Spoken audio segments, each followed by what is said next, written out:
Apologize to her in front of the class, or I'll recommend suspension." My mouth stayed open for a second too long, like my brain had hit a wall and needed time to understand the shape of it. The principal's office smelled like lemon cleaner and stale coffee, the kind that sits on a warmer until it tastes burned. Overhead, the fluorescent light didn't just shine, it flattened everything, bleaching color out of faces, out of meaning.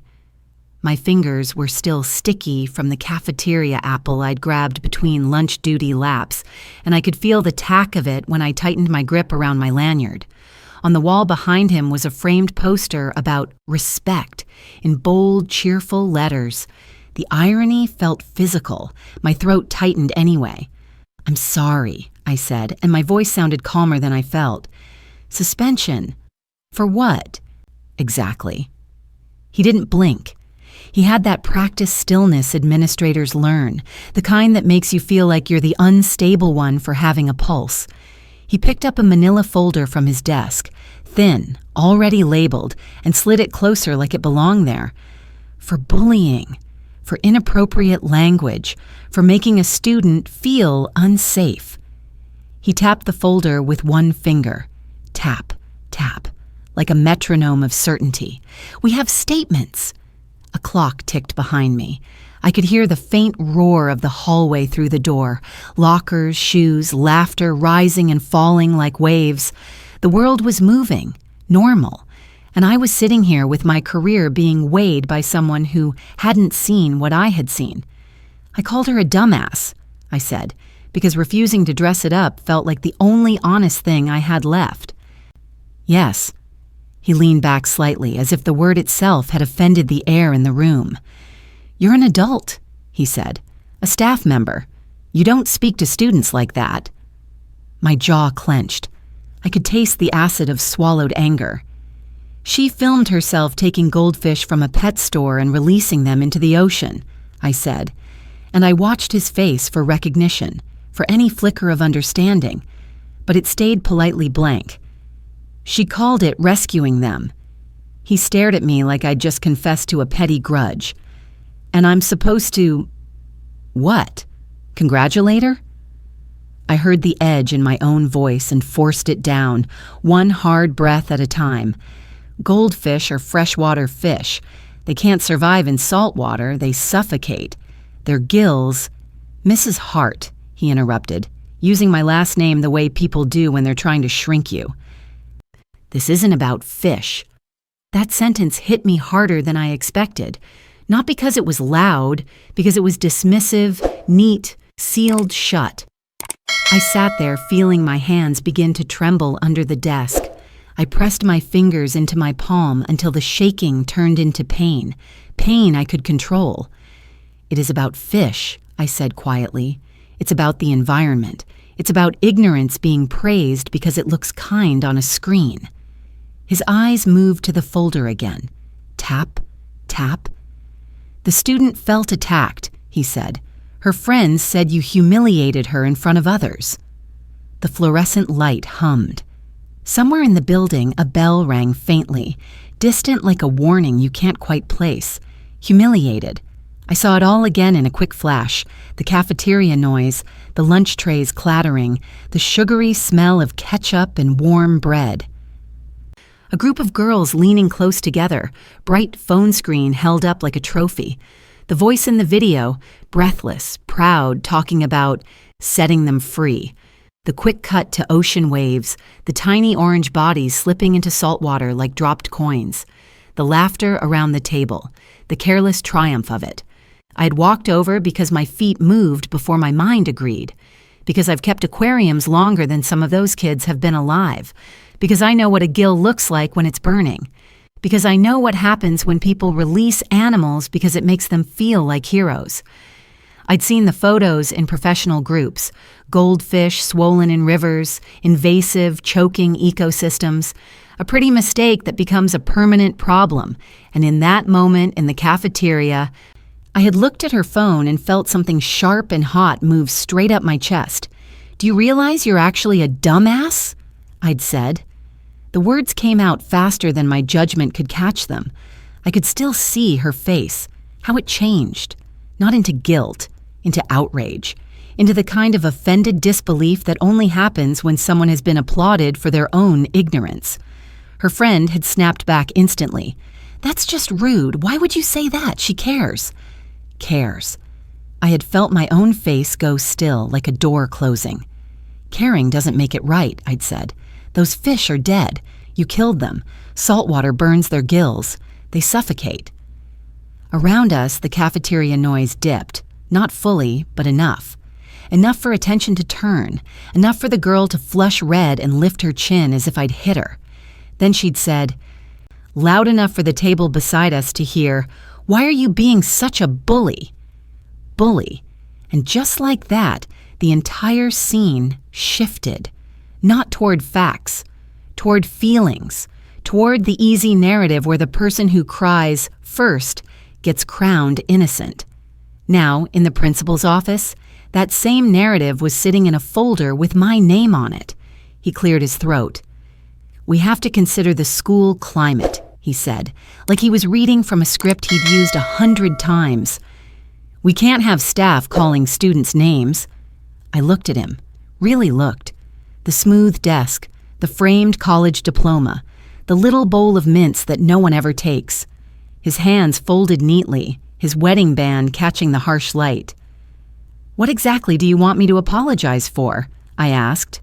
"For the language," he said quickly, relieved to grab something simple. "For attacking her character. And the part where she released freshwater fish into salt water and filmed it for attention?" I said. "Do we apologize to the ocean too, or—" "Mrs. Hart." His voice sharpened. Not loud, controlled. "This is your warning. If you refuse to apologize, we will have to take further action." A silence settled, heavy and uncomfortable, the kind that makes you aware of your own breathing. I felt heat behind my eyes, but I didn't let it rise. I stared at the folder again. My name. A few typed lines. A life reduced to paperwork. I nodded once, slowly, feeling something cold form beneath my ribs. "No," I said. His eyebrows lifted just a fraction. "No?" "I won't apologize," I said, and my voice didn't shake. "Not for telling the truth." The principal's gaze held mine. Then he reached for the phone on his desk with a calm that felt like a threat. "Then," he said, dialing with deliberate slowness, "we'll need to call your parents." And as I watched his finger press the last number, I realized this wasn't going to stay inside this office. It was about to spill into the entire school. The phone call changed the temperature of the entire building. By the time I stepped back into the hallway, it felt like the air had thinned. Students passed me in clusters, backpacks slung low, voices loud and careless, but a few heads turned.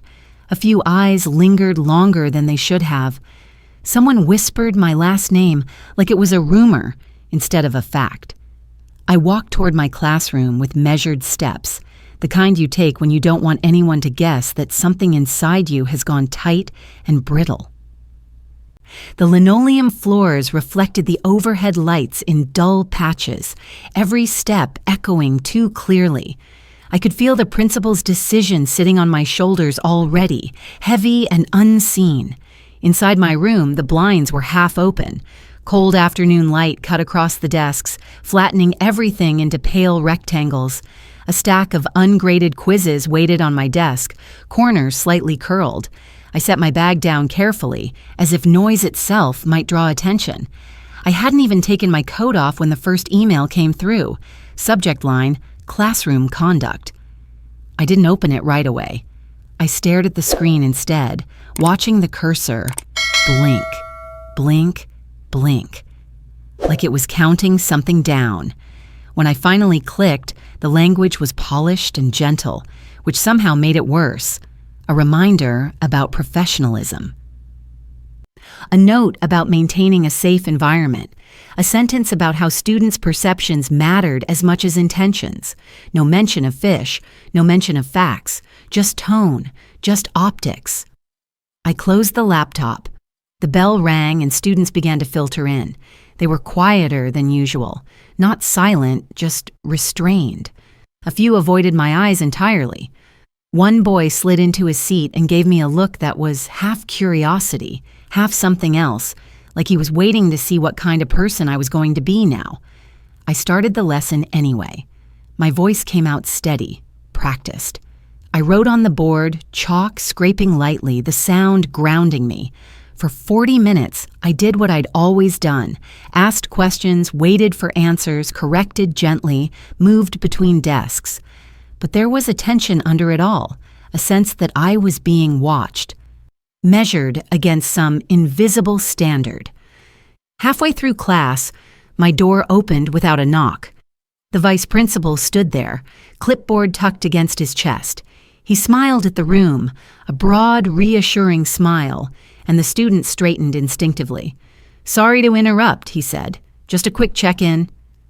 He didn't look at me when he said it. He scanned the room instead, eyes sweeping over faces, over posture, over compliance. I nodded once and stepped aside. He lingered for a moment, asked a student a harmless question about the assignment, praised their answer. Then his gaze finally landed on me. "We'll need a word after class," he said softly. The door closed behind him, but the air he left stayed.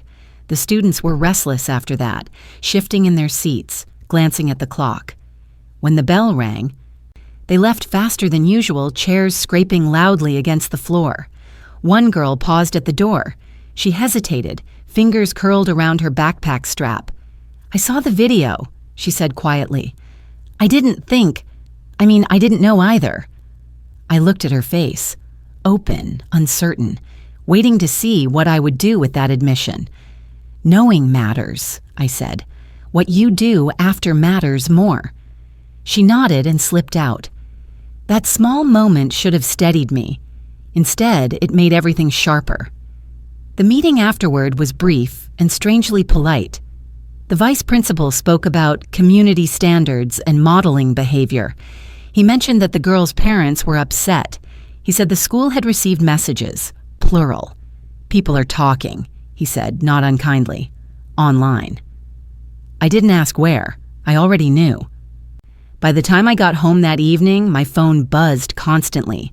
Texts from colleagues, some cautious, some supportive, some clearly written to stay on the safe side of things. One message stood out, short and oddly careful. "Be careful. This kind of thing sticks." I set the phone down on the kitchen counter and stared at it like it might start speaking on its own. Outside, the sky was fading into a flat gray blue, the kind that makes everything feel unfinished. I poured a glass of water and didn't drink it. Later that night, I found the video. It had more views now. Thousands. The comments scrolled endlessly. Hearts, praise, declarations of kindness. A few dissenting voices tried to explain, buried quickly under accusations of negativity. My name wasn't mentioned, but the narrative was clear. A caring girl, a cruel adult. I watched the clip once. I didn't let myself watch it again. The next morning, the atmosphere had shifted further. A notice went up in the staff room about respectful communication. No names, no context, just a reminder posted at eye level. During lunch duty, I passed the table where it had all started. The girl sat there, surrounded, phone in hand. She didn't look at me. Her friends did. One of them laughed, too loudly at something on the screen. Another leaned back in her chair and met my eyes with a smile that didn't reach them. I felt a familiar tightening in my chest, that old instinct to step back, to make myself smaller. Instead, I stood where I was, hands clasped behind my back, breathing slowly. A teacher I trusted brushed past me and murmured, barely audible, "I'm sorry." It wasn't an apology. It was a warning. By the end of the day, an official notice landed in my inbox. Pending review, temporary leave considered, a meeting scheduled with the district. I sat alone in my classroom after the bell, the room empty and echoing. The fluorescent lights hummed overhead, relentless. I looked at the desks, at the scuffed floors, at the board still faintly marked with chalk dust. They weren't asking me to explain anymore. They were asking me to disappear quietly. And as I shut down my computer, I understood that whatever was coming next wouldn't be solved by staying silent. I learned long ago how easy it is to become invisible when you're useful. It started before I had words for it, back when my hands were small and my world smelled like boiled coffee and damp paper. My mother used to keep a folded envelope tucked inside the kitchen drawer, beneath the mismatched cutlery. I found it once while looking for a spoon.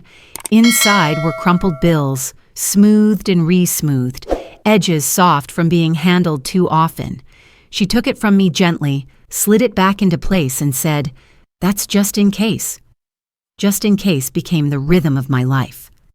I grew up counting things, coins in jars, steps between rooms, hours between paychecks. The house we lived in was narrow and loud, the walls thin enough that you learned to speak carefully. At night, I could hear my parents whispering numbers like prayers: rent, groceries, gas, school shoes. My father's cough carried down the hall, dry and stubborn. My mother's silence was heavier. I learned early that stability was something you assembled piece by piece. I learned how to carry weight quietly. When I got my first job, it wasn't for passion. It was for certainty. A desk, a schedule, a paycheck that arrived when it said it would. I folded my dreams into something practical and told myself that was maturity. Teaching came later, after I realized I needed something that mattered, something that felt less like survival and more like contribution. I loved the classroom immediately, the order of it, the way information could open doors if you handed it to someone at the right moment. I stayed late, arrived early, spent my own money on supplies without thinking twice. When budgets tightened, I adjusted. When policies shifted, I adapted. I told myself this was what responsibility looked like. At home, the patterns repeated. Marriage was supposed to be a partnership, but it became another ledger, another place where I tracked effort and learned which columns stayed empty. I made excuses.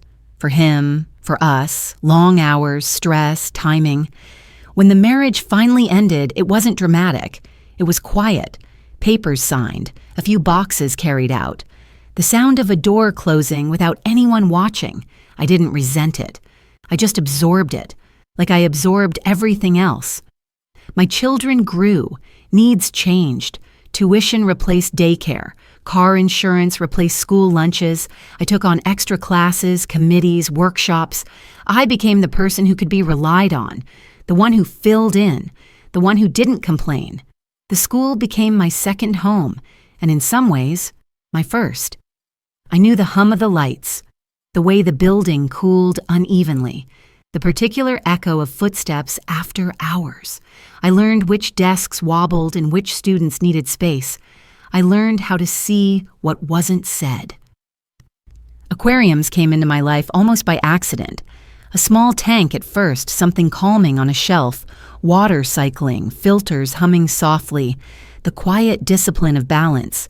It taught me patience in a way nothing else had. You couldn't rush it. You couldn't fake it. Carelessness showed itself quickly. The fish thrived only when the environment was right, when attention was steady and informed. I added tanks slowly over the years, learned species, learned limits, learned consequences. It wasn't a hobby I advertised. It was something private, controlled, a place where knowledge mattered more than appearances. Looking back, I can see how that shaped me, how I trusted systems, how I believed that doing the right thing consistently would eventually be enough. The school changed around me. Administrators rotated, language shifted. Words like accountability and community became softer, more elastic. Rules bent depending on who held them. I noticed, but I didn't challenge it. I stayed focused on my work, on my students, on keeping my head down. There were moments, even before the incident, when I felt the ground give slightly beneath my feet. Small things. A comment dismissed. A concern waved away. A meeting where my voice was acknowledged politely and then ignored. I told myself it was nothing. I told myself I was tired. The day in the cafeteria didn't come from nowhere. It came from years of swallowing corrections, from watching misinformation spread because it looked kinder than truth, from seeing harm reframed as intention. When I think about it now, what stays with me isn't the word I used. It's the certainty I felt in my bones when I saw those fish disappear into salt water, the way my body reacted before my mind negotiated tone or consequence, like touching a hot surface and pulling away without thought. I'd spent decades learning restraint, decades learning when to soften, when to yield. That moment cut through all of it.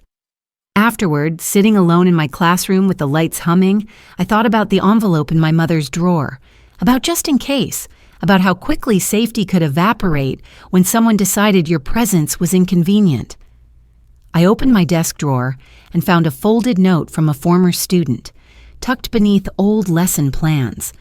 "Thank you for not letting me quit." The paper was creased, the ink faded slightly. I hadn't remembered putting it there. I held it for a moment longer than necessary, then folded it back and returned it to the drawer. That night, at home, I checked my aquariums like I always did. Filters steady, water clear. The fish moved calmly, unaware of the world beyond the glass. I adjusted a heater by a fraction of a degree and watched the thermometer settle. Control, in small measured ways, still existed. I slept poorly. Dreams of classrooms without doors, of voices speaking over each other until meaning disappeared. In the morning, I dressed carefully, choosing neutral colors, the kind that don't invite attention. I packed my bag with the same methodical precision I'd always used. Lunch, papers, keys, everything accounted for. As I locked the door behind me, I paused longer than usual, hand resting on the knob. The quiet felt heavier, charged with something unnamed. I didn't know yet how much of my life had been built on the assumption that silence was safety. And as I drove toward the school, the building rising in the distance like a familiar shape turned unfamiliar, I had the unsettling sense that something I'd relied on for decades was about to be taken from me. The suspension notice didn't come with a phone call. It arrived as an email at 6:12 a.m., subject line clipped and neutral, like it was apologizing for existing. I stood in my kitchen with my coat half on, coffee cooling in my mug, and read it twice before the words settled into shape. Administrative leave. Effective immediately. Pending review. Do not report to campus. The room was quiet enough that I could hear the refrigerator cycle on and off. I waited for something inside me to react. Anger, disbelief, tears. But what came instead was a hollow stillness, like a soundproof room closing in. I set the mug down and watched a thin line of coffee slosh against the rim. It left a brown crescent on the counter I didn't wipe away. By the time I reached for my phone, messages had already started. One from the department head, brief and cautious, wishing me well. One from a colleague asking if I was okay, followed quickly by another message that said, "You didn't hear this from me, but..." And then nothing after that. The typing dots appeared and vanished. Silence took its place. That silence followed me through the day. I stayed home like I'd been told, the house suddenly too large for a weekday morning. Sunlight spilled through the living room window in a way it never did when I was rushing out the door, and it felt intrusive, exposing. I sat at the dining table with my laptop closed, hands folded, waiting for instructions that didn't come. Around noon, curiosity got the better of me. I opened my email again. There were no updates, but there was a forwarded message I hadn't seen before. Someone had accidentally included me on a chain. Just a fragment. Enough. Best to keep distance until this resolves. Distance, like I was contagious. The next day, my access badge stopped working. I found out because I drove to the school anyway, against better judgment, to pick up a personal item I'd left in my desk. The parking lot was already full when I arrived, cars angled carelessly, students spilling toward the entrance. I sat in my car for a long moment, engine idling, watching them pass. None of them looked at me. That hurt more than if they had. At the door, I swiped my badge out of habit. The light blinked red. I tried again. Red. A security guard I recognized glanced over. He hesitated, then approached with the careful gait of someone stepping around broken glass. "Ma'am," he said, lowering his voice, "I can't let you in." I nodded, heat rising to my face. "I just need something from my desk." He shifted his weight, eyes flicking toward the lobby. "You'll have to make an appointment." An appointment? To retrieve my own things. I stepped aside, letting a group of students pass, their laughter loud and uncontained. One brushed past me, shoulder grazing mine, and didn't notice. Or didn't care. I stood there, hands clenched in my coat pockets, and waited while the guard called someone. Minutes passed. The building swallowed sound and gave nothing back. When the vice principal finally appeared, he didn't come all the way to the door. He stopped several feet short, arms folded loosely, posture open but distant. "We should keep this brief," he said. He walked me down the hallway like an escort, not quite leading, not quite following. Classrooms buzzed with activity as we passed. Through open doors, I saw students bent over desks, teachers moving between rows. A few heads turned, a few whispers followed. We stopped at my classroom. The vice principal stood in the doorway while I stepped inside. He didn't cross the threshold. "5 minutes," he said. The room looked the same. That was the worst part. My mug still sat on the desk where I'd left it, dried ring at the bottom. The stack of quizzes untouched, the board clean, waiting. I opened my desk drawer and reached for the folded note I'd kept there for years. My fingers brushed paper, and then stopped. The drawer was emptier than it should have been. I looked up. The vice principal was watching me, expression unreadable. "Some materials were removed for review," he said before I could ask. "Removed? Not taken, not borrowed, removed." I swallowed and gathered what little remained, my scarf from the back of the chair, a pen I liked, a small framed photo I'd kept turned face down. I didn't take the mug.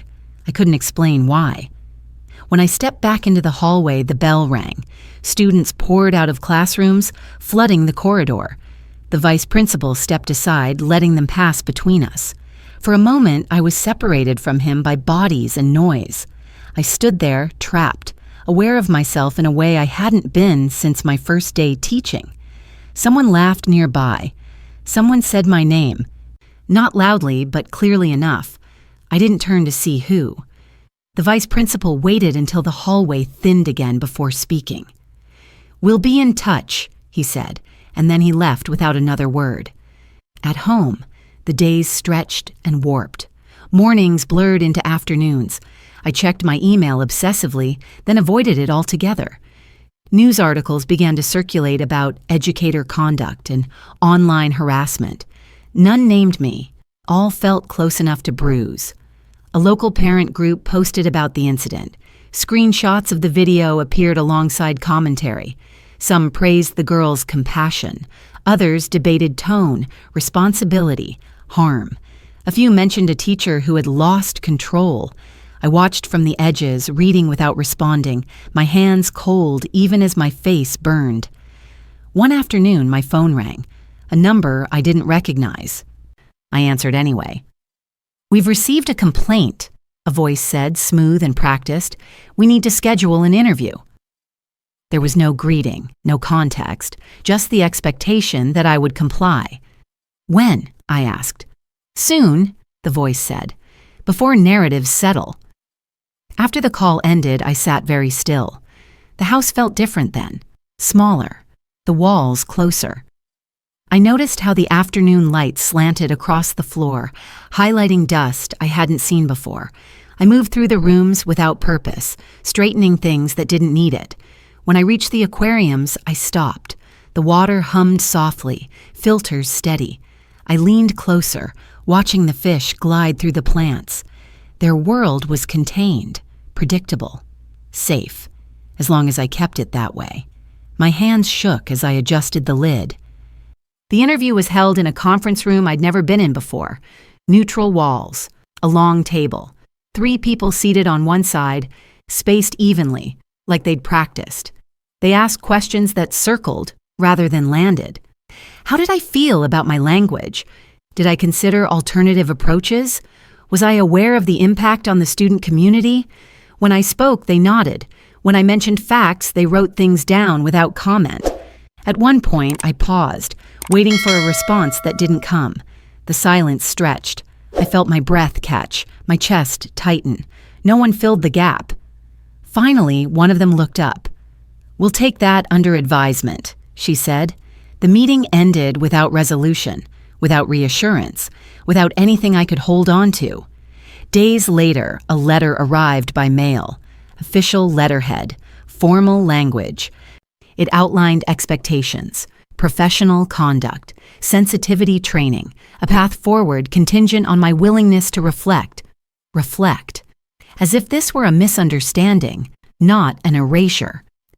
I folded the letter carefully and placed it on the table. My hands lingered on the paper longer than necessary. I noticed then how quiet the house was. No notifications, no messages, just the low hum of the aquariums in the next room. That night, I lay awake listening to my own breathing, uneven in the dark. I thought about the hallway, the red light on the badge reader, the way the vice principal hadn't stepped into my classroom. I thought about how easily decades of work had been reframed into a liability. In the morning, I stood at the window and watched the sky lighten, gray giving way to pale blue. Somewhere, the school day was beginning without me. Bells ringing, lessons starting, my absence settling into routine. I felt something inside me give way, not loudly, not all at once, but with a quiet, sinking certainty. Whatever this was becoming, it was no longer about a word I'd said. It was about how quickly a system could decide you were easier to silence than to understand. The snap didn't come in a meeting. It didn't arrive with raised voices or slammed doors or some dramatic confrontation where everything suddenly made sense. It came on an ordinary afternoon in the smallest possible way. I was sitting at my kitchen table with the letter still folded in front of me, the one outlining my path forward. The paper had been handled so much its edges were soft, like fabric worn thin. Outside, a delivery truck idled too long, engine rattling, then drove off. The house fell quiet again. I reached for my laptop not to check email this time, but to do something I hadn't allowed myself to do yet. I opened the video again. I watched it carefully, not like before. No rush of heat, no spike of disbelief. I slowed it down, paused, rewound. I noticed things I hadn't the first time. The way the girl smiled directly into the camera, rehearsed. The way her friends laughed on cue. The framing that made the act look noble, intentional, cinematic. I scrolled past the comments, past the praise, until I reached the first dissenting thread that hadn't been buried completely. A biologist explaining invasive species, a fisheries student describing osmotic shock, someone else posting links, facts, laid out calmly. I wasn't alone. That realization landed with unexpected weight, not relief, clarity. I opened a new document and started typing. Not an apology, not a defense, just a timeline. Dates, times. What happened? What was said? Who was present? I wrote without emotion, the way I'd learned to write lesson plans and reports. Clean, precise. When my hands started to shake, I stopped typing and waited for it to pass.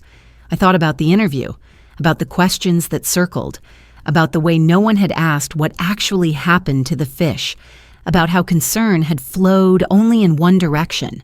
Something hardened in me then, not anger, something colder, more useful. I pulled out my phone and opened my messages, scrolled past the careful check-ins, the silences. I found the name of a colleague who'd sent me an article months ago about invasive species in local waterways, someone who'd cared enough to share it, unprompted. I typed a short message. "Do you still have that research?" The reply came faster than I expected. Yes. Why? I stared at the screen, thumb hovering, then typed back. I might need it. That night, I barely slept, but not from fear. My mind moved differently now, sorting, connecting, assembling. I remembered details I'd brushed aside before, the accidental email chain, the removal of materials from my desk, the emphasis on tone over truth. In the morning, I stood in front of my aquariums longer than usual. The fish drifted through the water, steady, alive because someone had respected the limits of their world. I adjusted nothing. I just watched. I made a list, not of grievances, of facts, policies, codes of conduct, environmental regulations. I looked up the school district's stated values, read them slowly, line by line. Stewardship, responsibility, education grounded in evidence. The words felt different now that I wasn't trying to belong inside them.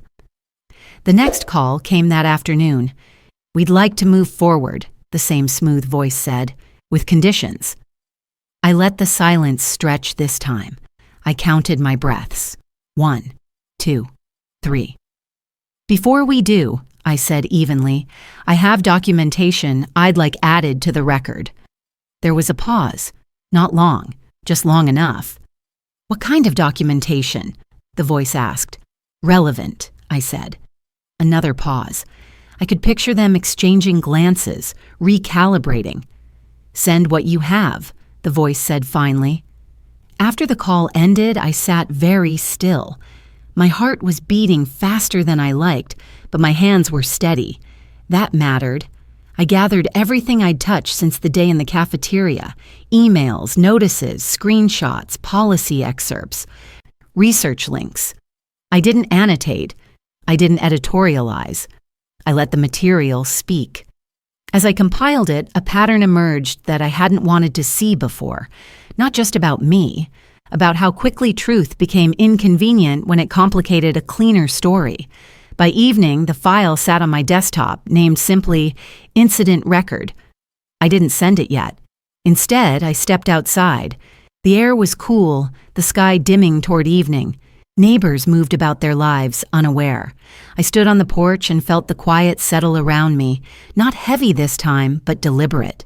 For the first time since the email arrived, I wasn't waiting to be told what would happen next. I was deciding.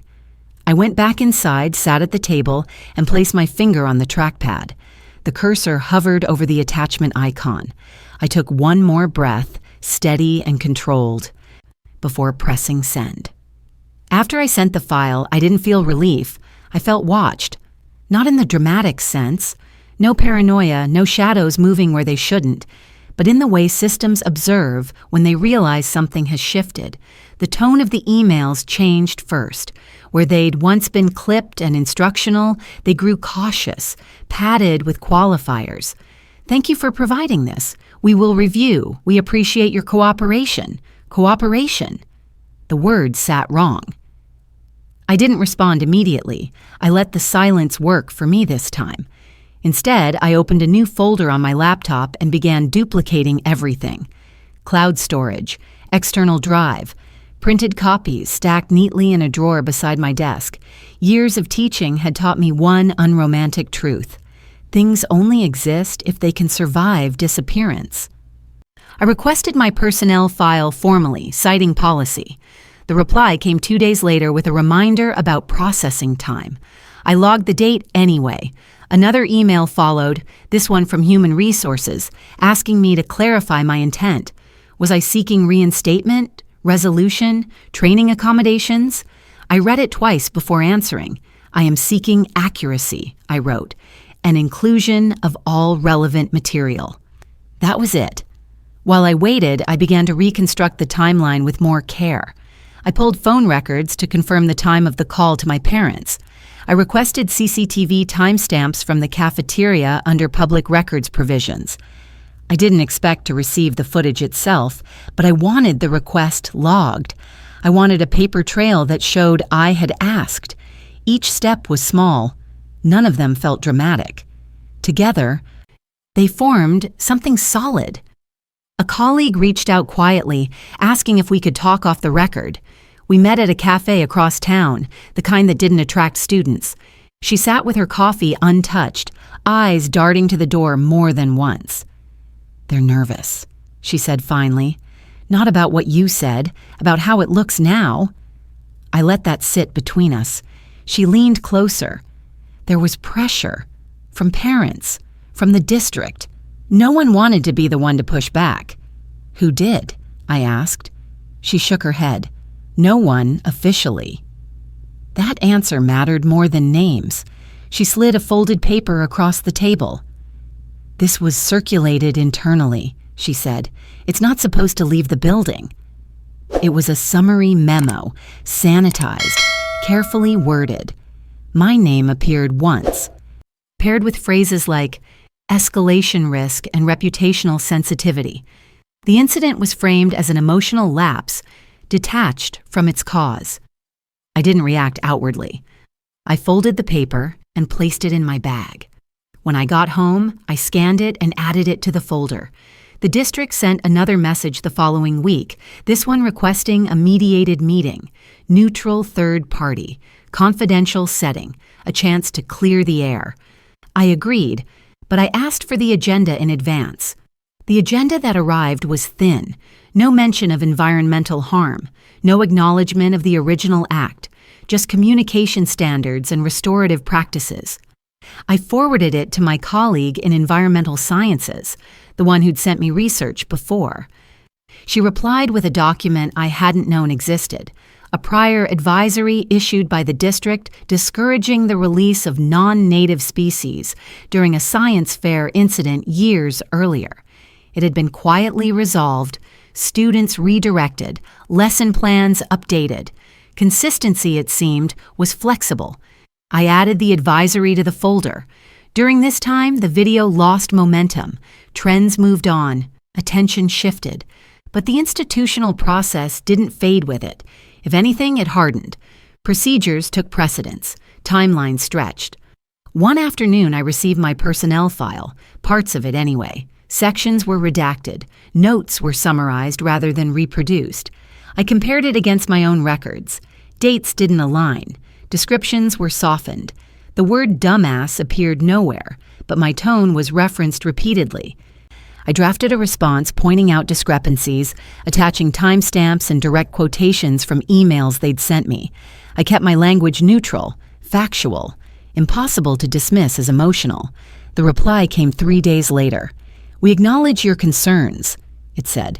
"However, certain internal deliberations are protected." Protected? From whom? I wondered. I didn't argue. I documented the phrase and moved on. At night, I found myself replaying the interview, not the questions, but the pauses, the way they'd waited for me to fill the silence, the way I'd rushed to do so. I practiced restraint now, letting spaces exist without explanation. I spoke with an attorney once, just once. A brief consultation. She listened, nodded, and said, "You're doing the right thing by documenting. Don't rush resolution." I hadn't realized I was rushing until she said it. The mediated meeting was scheduled for the following month. Plenty of time. Time to gather. Time to let others grow uneasy. 2 days before the meeting, an email arrived marked urgent. New information had surfaced, it said. They wanted to add an additional administrator to the session. I asked who. The reply named someone I hadn't expected. Someone from the district's communications office. That detail rearranged everything. Communications didn't attend restorative meetings. They attended crises. I reviewed my folder one last time that night. Every file named clearly. Every document cross-referenced. I printed 2 complete sets and placed them in a binder, tabs labeled in simple ink. As I closed the binder, my phone buzzed. A message from a number I didn't recognize. "You should know," it read. "They're trying to settle this quietly, before it goes further." I stared at the screen, the room dim around me, the aquariums humming softly in the background. The fish moved through the water, steady, unaffected by any of this. I typed a response and erased it, typed again, then stopped. Instead, I set the phone down and opened my calendar. I marked the meeting date, added a note beneath it. Bring everything. Because whatever they thought this was, it was no longer something I could be persuaded out of. and as I turned off the light and let the house settle into darkness, I understood that the next room I walked into wouldn't be neutral ground anymore. The conference room was colder than it needed to be, not because of the temperature, but because of the light, white, unforgiving, pouring straight down from fixtures that hummed faintly, like they were listening. The table was long and too glossy, reflecting faces back in warped fragments. I chose a seat near the end, not by accident, and placed my binder in front of me with deliberate care. Across the table, they assembled one by one. The mediator first, neutral smile already fixed in place. Then the vice principal, posture open, hands folded. The HR representative, crisp and distant. And finally, the woman from communications, dressed impeccably, tablet resting beside her like a second pulse. No one asked how I was. The door closed softly behind the last person, sealing the room. "Thank you for coming," the mediator began. "Our goal today is to reach mutual understanding and resolution." Resolution. The word floated briefly, then landed nowhere. The vice principal nodded. "We want to move forward constructively." I waited. I let the silence stretch just long enough to make the mediator shift in her chair. "Mrs. Hart," she said gently, "would you like to share your perspective?" I opened the binder, not to the beginning, but to the middle. The sound of paper turning was loud in the quiet room. "Yes," I said, "but I'll need to be precise." No one objected. I started with the timeline. Not emotion, not justification. Dates, times, locations. I spoke evenly, my hands resting flat on the table. I watched their faces as I moved from the cafeteria to the office to the emails that followed. When I reached the point where my access badge stopped working, the HR representative glanced down at her notes. "That was a procedural step," she said. "Standard during review." I nodded once. "I'm aware, which is why I requested the policy outlining that procedure." I slid a document across the table. The HR representative hesitated before taking it. "This policy," I continued, "requires written notice prior to access suspension. I did not receive that notice." The mediator's pen paused. The vice principal cleared his throat. "There was urgency," he said. "We acted in the interest of student safety." I looked at him, really looked. "Which student?" I asked. The question hung there, unanswered. The communications representative shifted, tapping her tablet lightly. "This isn't about assigning blame," she said. "It's about restoring trust." "Then we should be accurate," I said, and turned another page. I placed a printed still image from the video on the table, not the ocean shot, but the caption. The words rescue and freedom, bold and bright. "Can someone explain," I asked calmly, "why no corrective action was taken regarding the content of this video?" The mediator blinked. "The video?" "The one that depicts the release of freshwater fish into a saltwater environment," I said, "an act that violates environmental guidelines and district advisories." The vice principal's jaw tightened. "That wasn't within our scope." "It was within the school day," I said, "on campus, during lunch." Silence followed, not the empty kind, the kind that presses. I turned the binder again and slid out the advisory my colleague had found, the one issued years earlier. The language was clear, firm. "This district has addressed similar incidents before," I said, "with education, not punishment." The communications representative leaned forward slightly now. "This situation gained public attention," she said. "We had to consider perception." There it was. I nodded once. "Then let's consider all of it." I reached into my bag and placed the internal memo on the table. The sanitized one, the one not meant to leave the building. The vice principal's eyes widened before he could stop them. "This memo," I said, "frames the incident as an emotional lapse without reference to its cause. It labels me an escalation risk." The mediator frowned. "This document wasn't shared with us." "No," I said, "it wasn't shared with me either, until it was." The HR representative straightened. "How did you obtain this?" I was given it, I said, by someone concerned about accuracy. The communications representative closed her tablet. "We need to pause," she said. "No," I said softly. "We don't." I slid the final set of documents forward, screenshots of emails, the accidental chain, the phrase, "keep distance," highlighted in pale yellow. I was isolated, I said. Not investigated, not corrected, isolated, before any review concluded. The room was very still now. Even the hum of the lights seemed to recede. The mediator looked down at the table, then back up at me. "What are you asking for?" she said. I took a breath. One, then another. "I'm asking for the record to reflect what actually happened," I said. "I'm asking for the environmental harm to be acknowledged. I'm asking for the language used about me internally to be corrected." "And an apology?" the vice principal asked carefully. I met his eyes. "No." The word landed cleanly. The communications representative leaned back in her chair, fingers steepled. "If this proceeds further," she said, "it could attract unwanted attention." I nodded. "I understand." She studied me, searching for something. Fear, perhaps. She didn't find it. "You've prepared thoroughly," she said. "Yes," I replied, "because I was removed thoroughly." The mediator cleared her throat. "We'll need time to review these materials." "Of course," I said. "Take all the time you need." Another silence followed, this one different, charged. Finally, the HR representative spoke, voice quieter.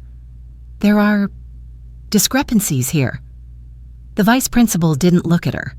The communications representative picked up her tablet again, then set it down without turning it on. "We may need to reconsider our position," she said. That was the moment. Not loud, not dramatic, but the room shifted. I felt it in the way they stopped speaking over me, in the way their bodies angled inward, not away, in the way the mediator's neutral smile faded into something more careful.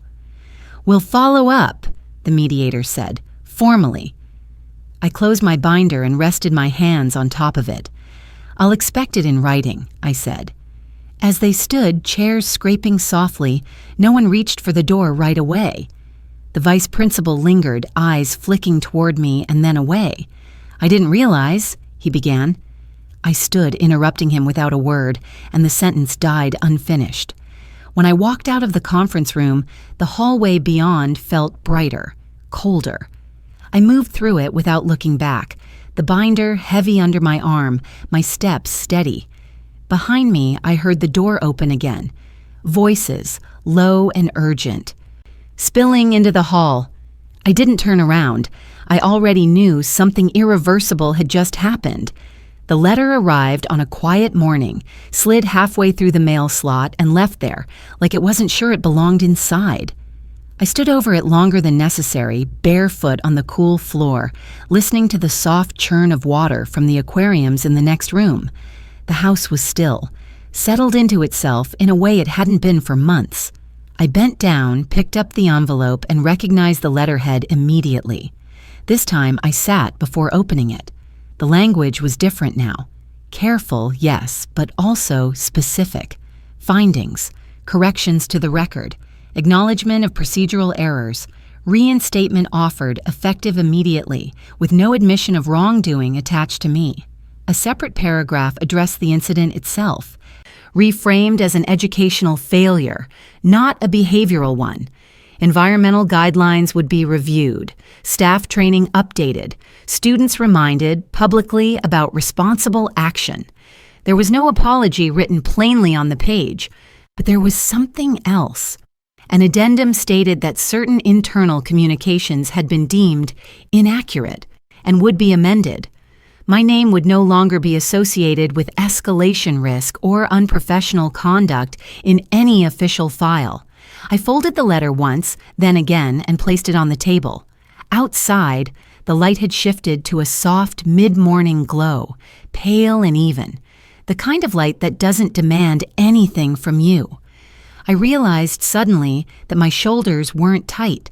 that my jaw wasn't clenched. The absence of tension felt unfamiliar, like a sound dropping out of a room you didn't know had been humming.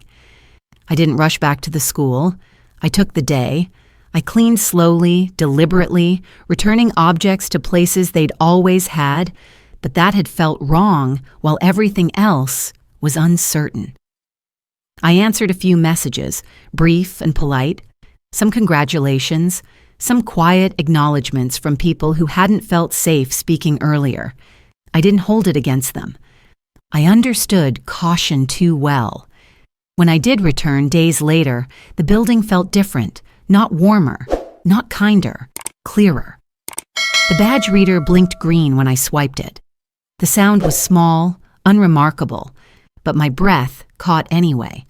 I walked the halls without escort, past classrooms humming with ordinary noise. A few students glanced up, one nodded, another looked away. Life continued, unevenly, imperfectly. In my classroom, the desks were arranged exactly as I'd left them. The mug was gone, the quizzes neatly stacked. Someone had wiped the board clean with extra care. I opened my desk drawer. The folded note was back inside. I held it for a moment, then slid it into my bag instead of leaving it there. Some things didn't need to stay hidden anymore. The girl from the video never approached me. She didn't apologize. She didn't need to. The school addressed the situation publicly the following week, framed as a learning opportunity. A science teacher led the session. Facts were laid out. Questions were asked. The ocean was mentioned. That was enough. What surprised me most wasn't the outcome. It was the quiet afterward, the way the noise fell away once I stopped fighting to be heard and started insisting on accuracy. The way power shifted not through force, but through patience and preparation. That night, I stood in front of my aquariums and watched the fish move through the water, unbothered, alive because someone respected the boundaries of their world. The hum of the filters sounded different now, less like vigilance, more like balance. I thought about the envelope my mother kept in the drawer all those years ago, just in case, a small folded safety net against uncertainty. I realized I'd been carrying my own version of that envelope all along, not in a drawer, but in my habits, in my need to document, to understand, to prepare. If my story stayed with you, maybe it's because you've held something like that too, some quiet proof of who you are, folded away for a moment you hoped wouldn't come. I want you to know this. Opening it doesn't mean you're looking for a fight. Sometimes it just means you're done being invisible. If you felt something reading this, you can tell me. I'm listening now, and I know how much it matters to be heard.